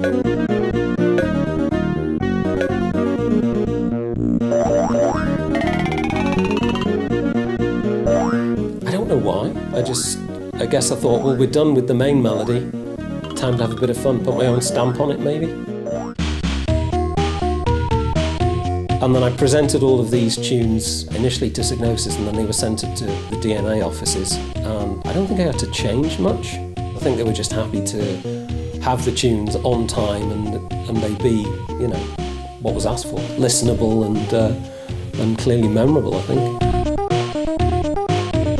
Some of the original music did make it into the game. It was only the ones that had a copyright issue. So obviously, How Much Is That Doggy in the Window and 10 Green Bottles, I think they were okay. They were copyright free. Of course, they were quite at liberty to say, we don't like it, and we don't like this guy, and we don't want to work with him. Those guys did a really good job on the music. That was a real collaboration with Psygnosis to actually put that stuff together.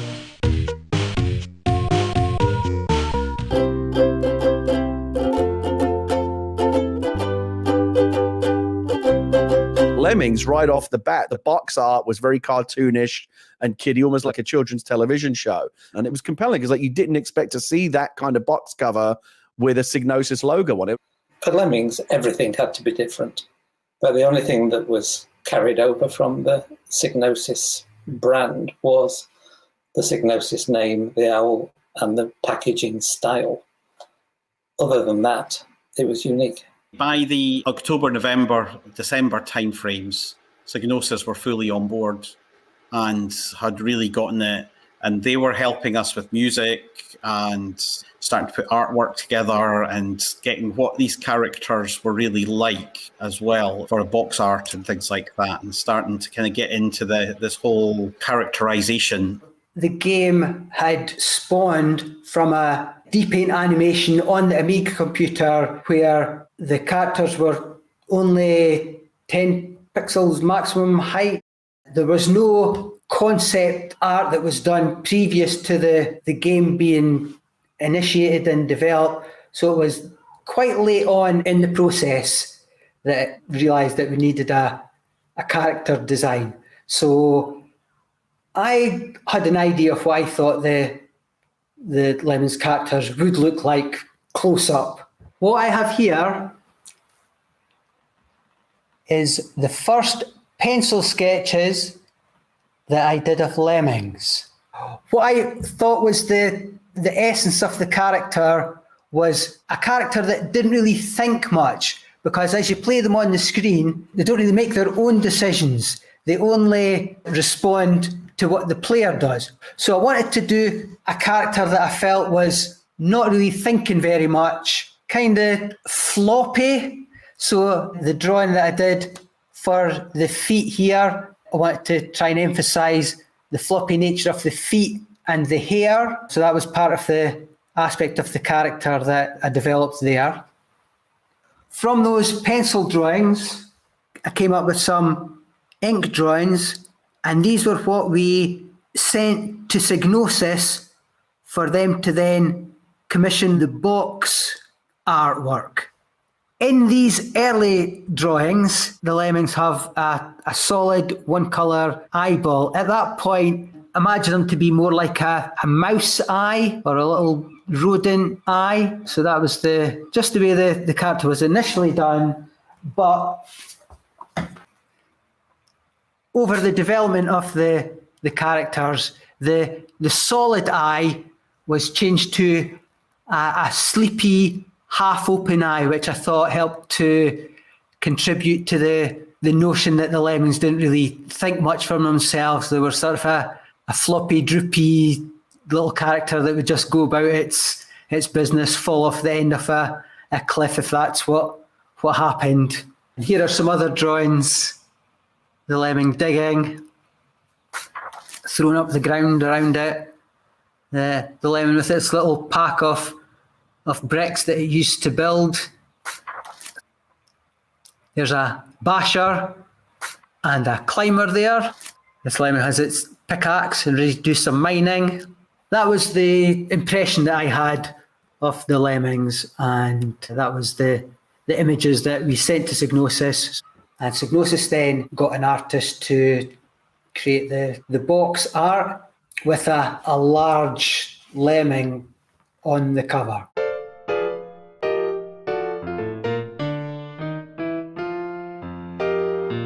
I was painting murals in nursing homes for a large company with residents who had dementia and Alzheimer's. And I would sit with them and hear a story about what they remembered in life. And mostly it was about comics, Dandy, Beano, Eagle, all of those early days comics. And they would remember their childhood. And so I would paint a mural in the corridors of the nursing home with that person in mind. And I would sit for a long time with them. And these nursing homes were all over the Northwest. And I spent many years doing that. I inherited a talent from my father. My father was a Royal Academy artist.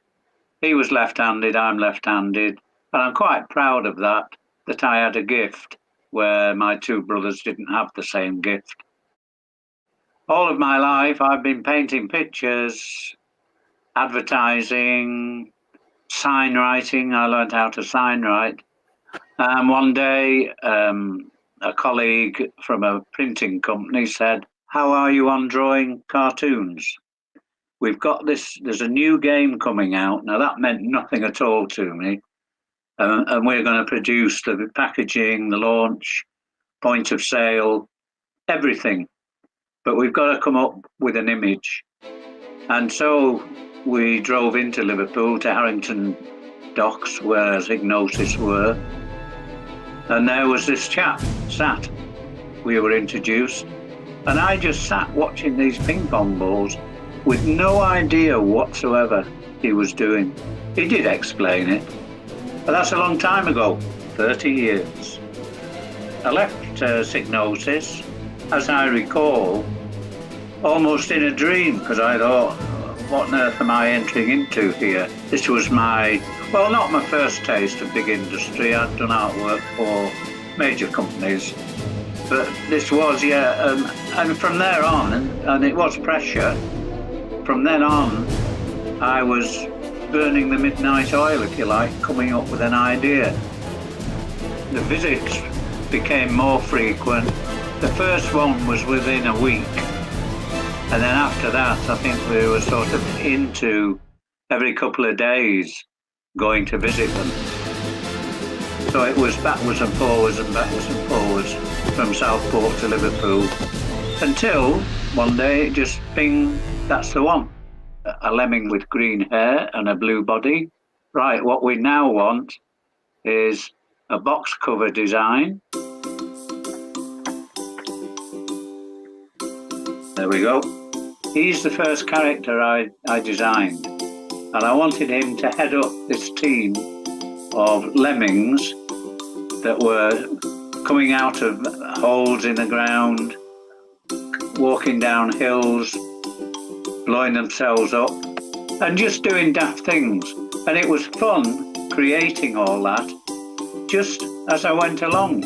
So I started with a figure in the middle, then all these other characters all round, trying to get out of the scenario they were in.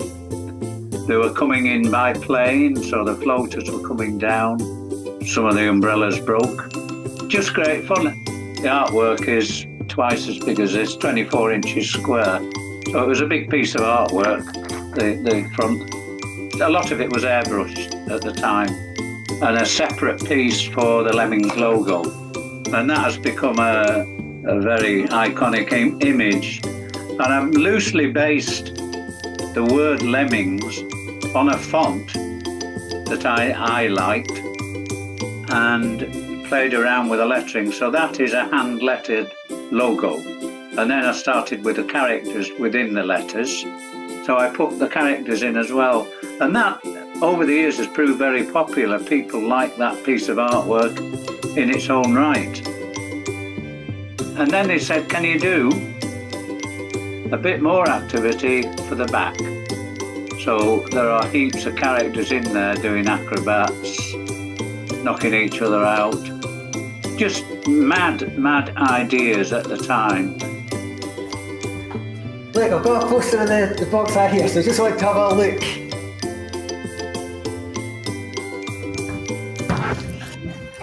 It has many lemmings all around doing some of the skills that are in the game. And there is one larger lemming in the centre, which is in a pose that the lemmings don't actually do in the game. I hope no one objected to that. There are some things in the picture that the lemmings don't actually do in the game. There's a lemming that is punching another lemming, but the lemmings aren't aggressive to each other. Over here, one of the lemmings is actually dressed up as a lollipop lemming. There's a little lemming here in an airplane, but the lemmings don't fly airplanes in the game. The poster kind of represents what the lemmings do in the game, but not every detail that you see in the poster reflects something that actually happens in the game. But it gave a certain feel of what the lemming looked like anyway, so that was good. After the initial design, the single lemming, which is what I call the lookout and is on the cover of the box, Then they said, can you come up with the other characters? And I said, it's like Snow White and Seven Dwarfs. I think there are 7 different characters I had to come up with. The most famous to me was the umbrella, the floater.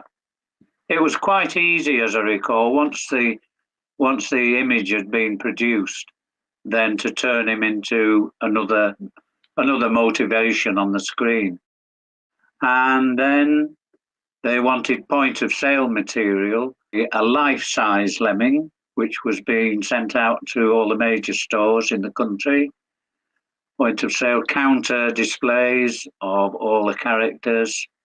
There were badges, brooches, pens, I think, and mugs. And I remember they were quite a collector's piece, especially the floater, the one with the umbrella, was made into a little figure with a back piece on it that made it, you stuck it onto your worktop and it wobbled up and down. But it was only made of paper, it wasn't plastic or anything, or had any kind of hinges. It was just a paper and it bounced up and down. I think they were quite popular in the time for all kinds of products. Here are some of the items that were created to go in the shop alongside the boxes of Lemmings as they were on for sale. This is a lemming. It could be used to stand up to advertise the product. As well as the stand-ups, there were stickers produced and some badges, a little dangly thing that advertised the Lemmings demo disc. And here is a mouse mat, has never been used, still in its wrapper. Collector's item, mouse mat. But it was just such an exciting time. And people would ask me, oh, what are you doing at the moment? And say, well, this game is coming out shortly and I'm illustrating it. Yeah, it was a great fun.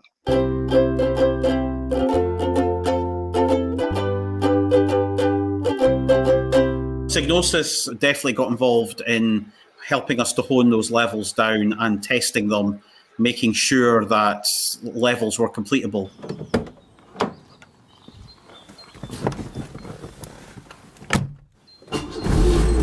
Dave took one down to Psygnosis as a progress report when the game was kind of getting on, and he and Ian and John went out for lunch, and by the time he came back it was on every machine, he said, in the office, and they were all playing it.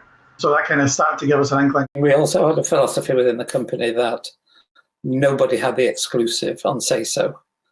So, we'd have everybody in the company playing this game. The feedback we got was quite positive. It seemed that a lot of the staff there were playing the game and enjoying it. It seemed to be that whoever was getting a chance to play the game was given favourable responses to it. But, to be quite honest, there wasn't much to say because it was what it was. Nowadays, in the 2020s, people look back at Lemmings and think, wow, that's what games used to look like back then. No, it wasn't. Lemmings looked rubbish back then. I'll clarify that. It looked, the animation was fantastic, to be clear. We knew how good it was. How do you communicate that? You couldn't take a double-page spread in a Amiga Weekly or whatever it was called. You couldn't advertise it on television. You couldn't explain to people what it was in any meaningful way. The only way you could do it was to put it into people's hands. So if you recall, the marketing strategy that was born out of that was to do the little disc in a sleeve countertop product for 50p with 8 levels on it. This is a demo disc that's contained a few levels that the player can play to give a taster of what the final game is like. And if people bought the whole game, they got a 50p refund. Incidentally, we sold many hundreds of thousands of those discs. I don't think anybody ever asked for a refund. And it was just enough to get you hooked, really hooked. You were so desperate for the rest of it. And then after that, it just exploded because the public kind of got wind of it. Before then, it was just a kind of, we think it's good, but I don't really know. And then, yeah, it just exploded after that. But I didn't realise they were charging for the little demo disc. That's funny. From start to finish of Lemmings, it was around about 9 months. We'd started sometime in May, and we released the game February the 14th, 1991. It got good reviews. The press reaction overall was incredible. I remember Lemmings getting stellar reviews. What's not to like? Some even unusually gave the game 100%. People that didn't get it or didn't think it was very good, they must have been few and far between, because I mean, it raked in every award that it could. And I think when the year end came around as well, it ended up winning a bunch of Game of the Year awards that year as well. Yeah, we gave it, I think, 5 or 6 pages in the one, which we had this system where the bigger, more interesting games, we'd give those, more space. However, you would get the older guy who would have some kind of axe to grind about, oh, this is very 8-bit.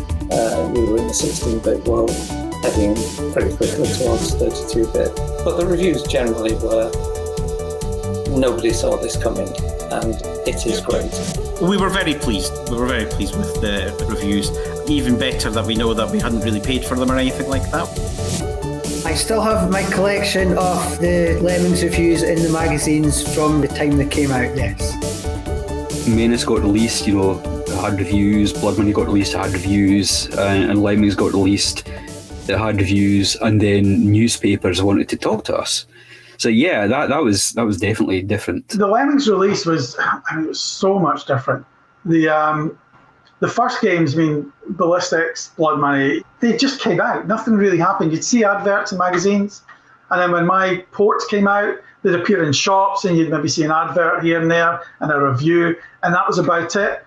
But as soon as Lemmings came out as a demo, we started getting lots of press interest for interviews and photographs, and they were coming up to see us and see what we were doing. It was just, it was totally different and just off the scale. I took to hiding, I seem to remember, because I didn't like getting my picture taken, particularly because one of the first times that we got a kind of actual studio expose on what we were doing, they took us up to the Law Hill, and we did this picture of us all lying on the ground looking up. And we were all squinting up at the sky because it was too bright, and that was such a stupid picture. When that came out as a double-page spread in the middle of a magazine, and then you compare it to what, like, the Bitmap brothers, who were the cool guys, in dark rooms wearing sunglasses, it's, oh, no, I'm not doing that again. So I took to hiding whenever they came up. So for most of the 90s, you won't find a picture of me because I'm away. The Amiga version launched on February the 14th, 1991. We all went down to probably Boots or John Menzies, and we watched people buying our game off the shelves. I worked on that. It was quite an interesting feeling. I knew what the launch date was, and I went to a town called Preston that day on some other business. And as we passed the shop, this computer shop, the window was festooned with my artwork. All over, everywhere, there were just my artwork. So the person I was with said, why don't you go in and tell them? I can't remember what store it was. I said, no. This is their day. I've had my day. Go. So I went in and I said to one of the sales assistants, I'm the actual artist who produced this image, this box. And she went and got the manager, and the manager said, could you stay an hour? He said, we've got people coming in buying the game. To have you here as well will be good for us. So I did it. Didn't get paid, but I quite enjoyed signing people's boxes, sat at a desk. And apparently I did a lot of that, but I can't remember.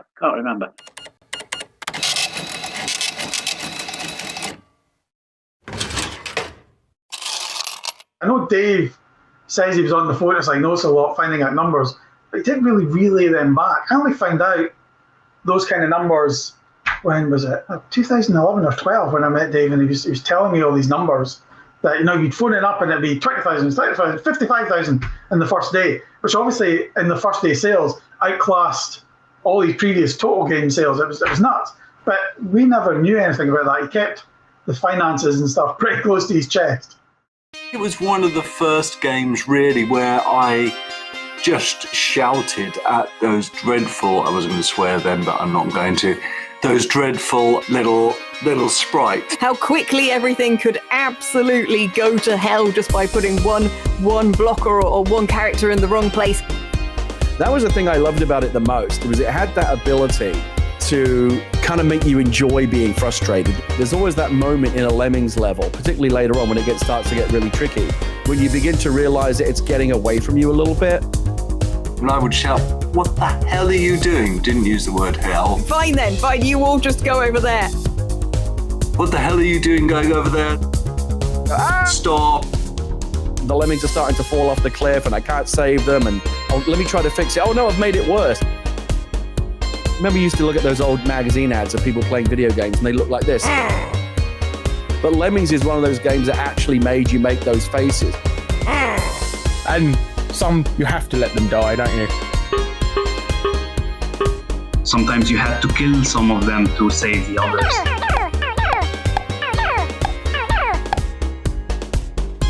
I know there was the blocker one. They have a terrible future ahead of them when you choose them to be designated to be a blocker. You couldn't get him back out of blocking, so it was kind of a sacrificial play. There's no going back from the blockers.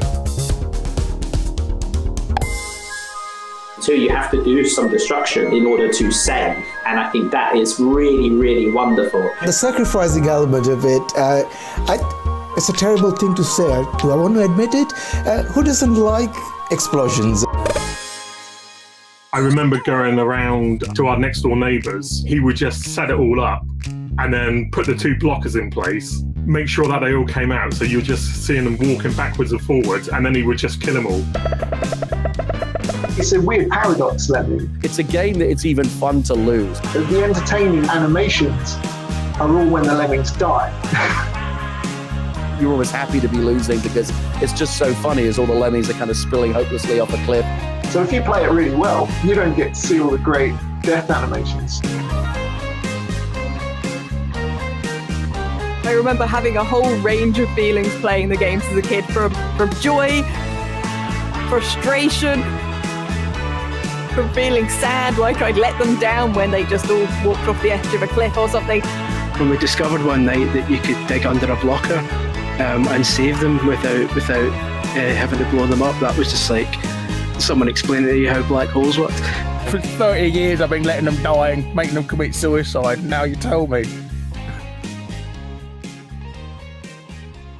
The best quote of Lemmings I ever heard was from Terry Pratchett, who said he got so hooked on the game that not only did he delete it from his machine, but he overwrote it to make sure he could never get it back again, because he got nothing done with it.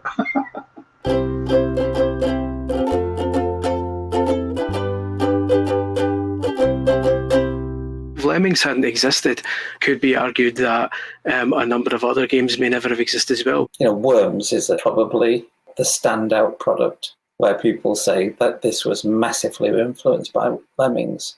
You know, and that's a £1 billion company now. There's something about the cute little simple pixelated characters with the little high-pitched voices that explode that just kind of tie those two games a little bit together in my mind, for sure. There have been plenty of other games that could be fair to say are probably homages to Lemmings. Even Nintendo, like the Mario versus Donkey Kong series, started off as a series of kind of platformers, but over time as the series progressed, went fairly heavy with kind of puzzle-style levels where you control a bunch of small kind of robotic toy Marios, which look suspiciously like Lemmings, guiding them through stages by assigning kind of roles to them and making sure they avoid dangers. There will be games that have followed that model, but nothing with quite the emotional connection that Lemmings seems to have had with people. Lemmings' greatest legacy might just be opening the door and allowing publishers and developers to take greater financial and creative risks, because it was so successful and it was so different. So the next person that comes in the door with a really out there idea might be nothing like Lemmings. The only thing it shares in common with Lemmings is the idea that it's a totally different kind of game. And people say, I don't know about this. Well, look at Lemmings. That was a totally different type of game. They took a punt on that, and look at the success they had. And if you're drawing a map of landmark moments where something came along that was totally new and invented not even just a new genre, but a new way of thinking about how you could approach what's possible in video games. Lemmings, I think, absolutely is one of those markers along the way.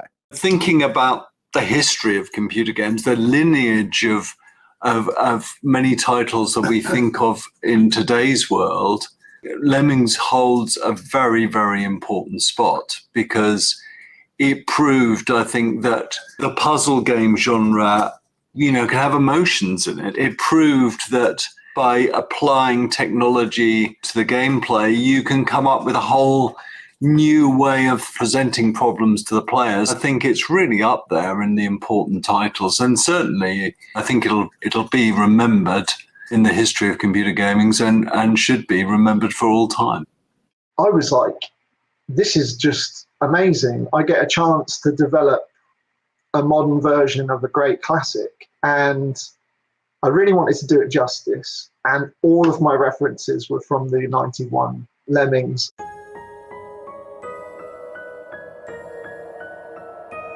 So I was the lead artist and later art director on the project. I wanted the new mobile character to have the same spring in their step, the same moppy hair.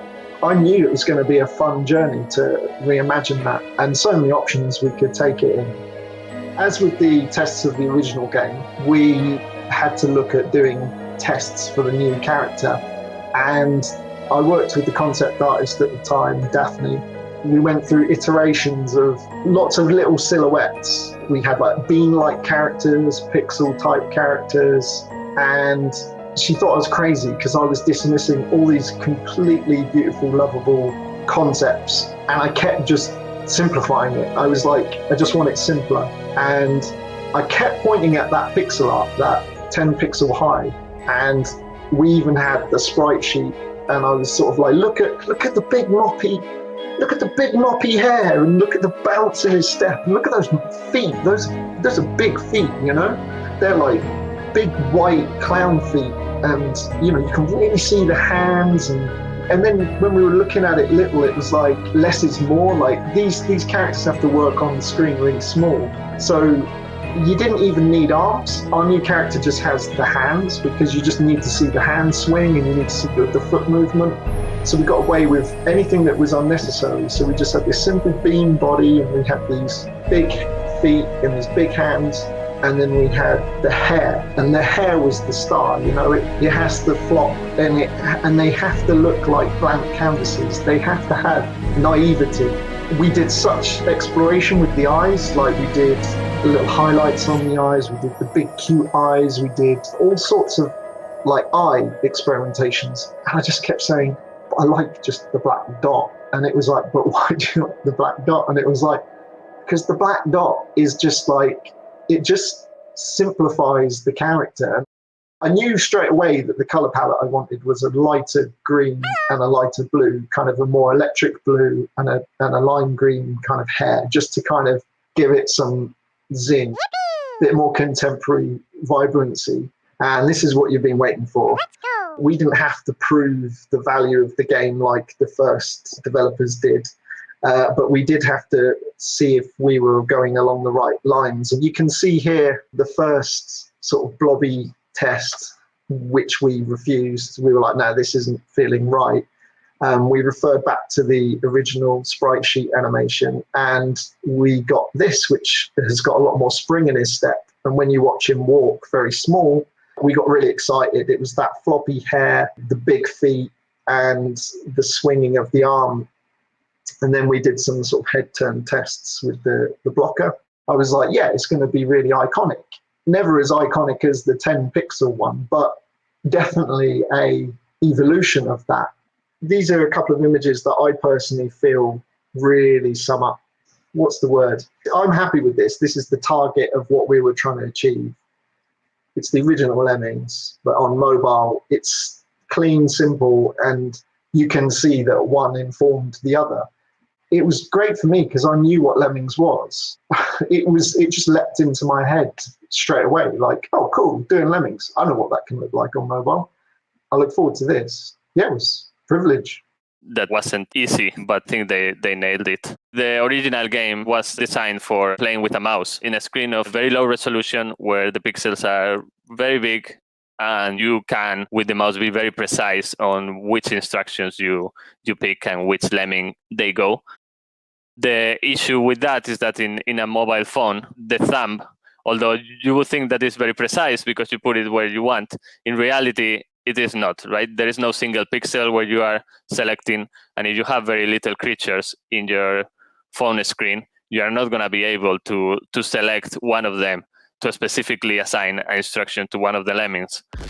So the idea was to make it easier by dividing the game screen into a grid that has bigger positions to select.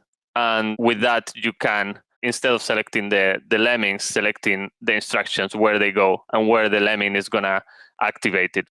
So that makes it a lot easier to play on the phone. And then this was a really fun idea that I thought I'd show you. It starts now. So lemming falls off, he dies.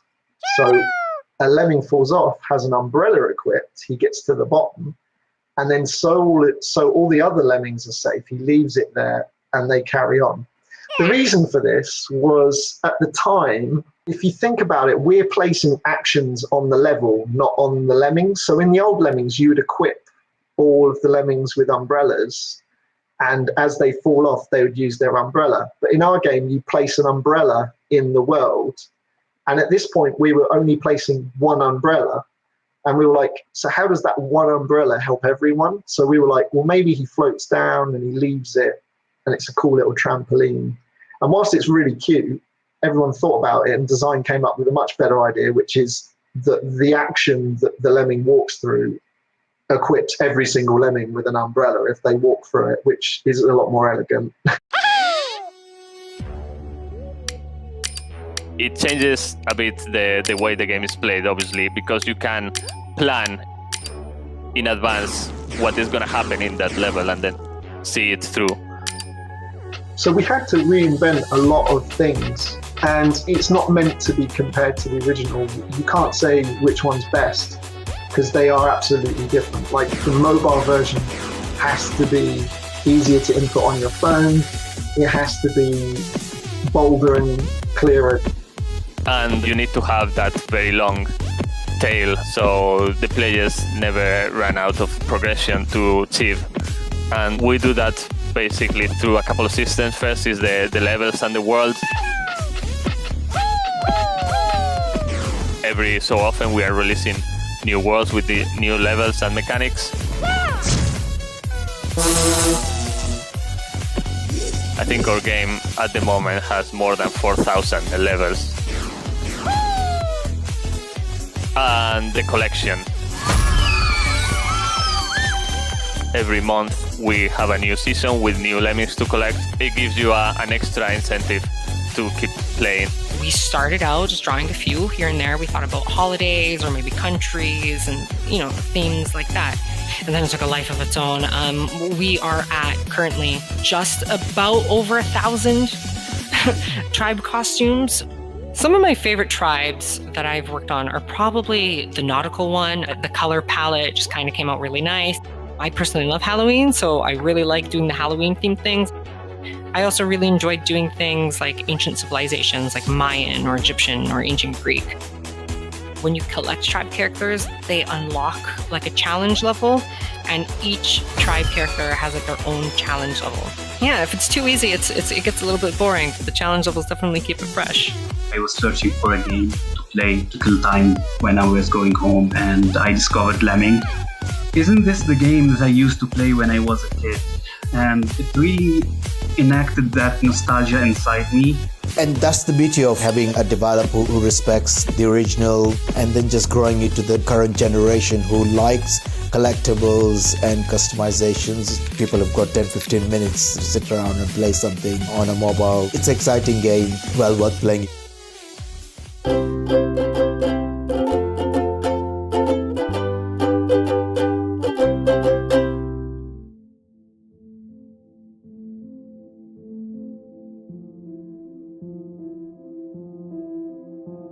Lemmings' legacy is helping the studio leap forward to develop one of the most successful video game series on the planet.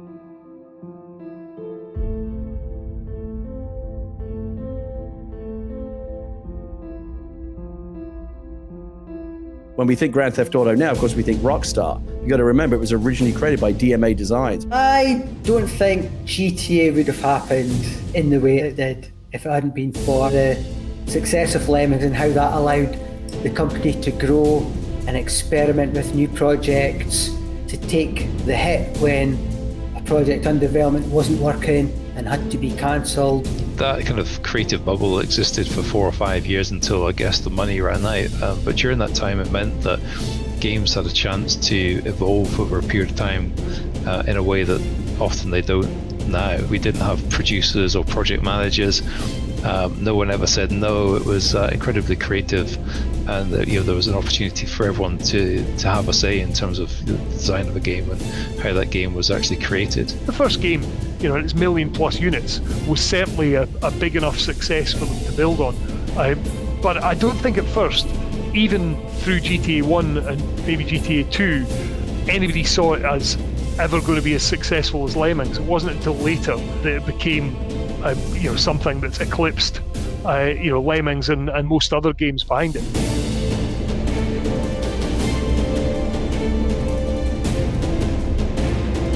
People don't really think about it in the context, but if this was movies, these would be like the biggest blockbusters in the world made right here in Scotland. And you can trace the roots of that right back to that original DMA team and Lemmings and the inspiration that they gave all of us to believe that we could do it here.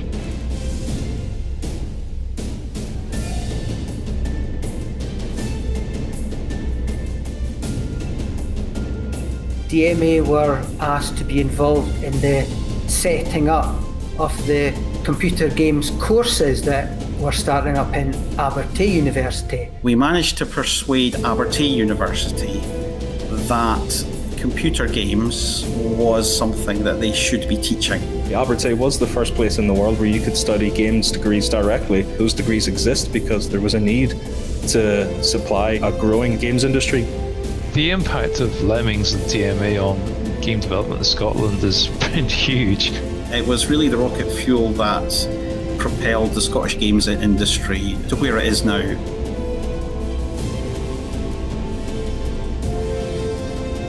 It's gratifying to see that there are so many companies now. There is so much activity going on in the area, and so diverse as well. It's not all just on AAA games, but it's across the board. I still look back on the original DMA stuff. It was such a good fun. It was, 4 or 5 of us that were all friends before making games, and we all did it because we loved doing it, and we still love doing it. But it didn't really matter if we succeeded at that point. We just loved making games and loved doing it together. So the fact that we, for a few years we got to do it would have been fine. The fact that it went on to such big things, it's amazing, really. And yeah, you take a bit of pride in the fact that it was there. But I think you take more pride in the fact that people enjoyed your games. You made games and people liked them, and that's why we did it. We didn't do it to kind of start this huge industry or anything. We did it because we like making games and we like people enjoying our games. And we still do. It does feel special, but only in retrospect and only when I concentrate.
So, sum up Lemmings in 3 words. 3 words. It's community.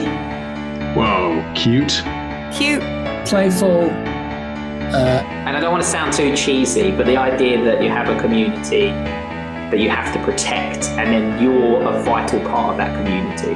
Funny. Squelchy. Actually, inventive. Not a particularly clever word, but it's cute and inventive. Wacky. Addictive. Addictive, enjoyable, and very frustrating. And challenging. Stressful. And challenging. Stressful. I would sum it up in a very different way rather than the game, but I would say cute, inventive, and last one, and blockers. Fun. There we go. Lemmings is something which I always associate as the best of the British games.